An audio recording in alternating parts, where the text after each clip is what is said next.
Donald Trump just gave the longest congressional address in recent history. In his 1 hour and 40-minute speech, Trump listed his so-called accomplishments and explained why he took so many executive actions.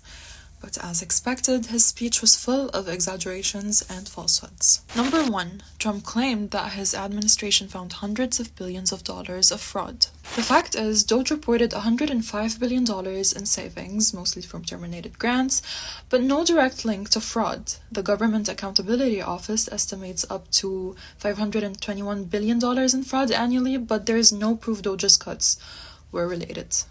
Trump claimed that his government inherited from the last administration an economic catastrophe and an inflation nightmare. Actually, Trump inherited a solid economy with low layoffs and steady GDP growth.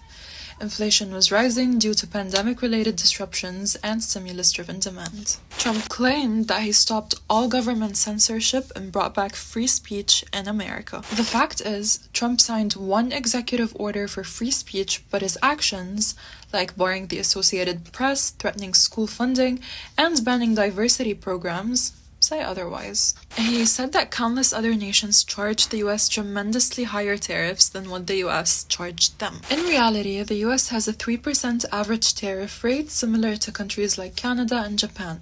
Some other nations like China and India have higher rates, but tariffs vary by product. Trump said he withdrew from the unfair Paris Climate Accord, which was costing the US trillions of dollars that other countries were allegedly not paying. The fact is, Trump did withdraw, but the US, under Biden, pledged $11.4 billion annually to help poor nations combat climate change. However, Trump blocked climate funding during his first term. The US also often failed to meet these financial commitments. Trump claimed, and I quote, "Millions of Ukrainians and Russians have been needlessly killed or wounded in this horrific and brutal conflict with no end to sight." The death toll is actually not in the millions.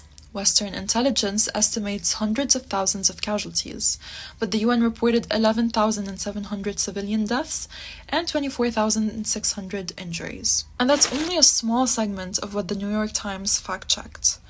But no matter who's in charge, the US always finds a way to manipulate the narrative, and Trump has proven to be exceptionally skilled at doing just that.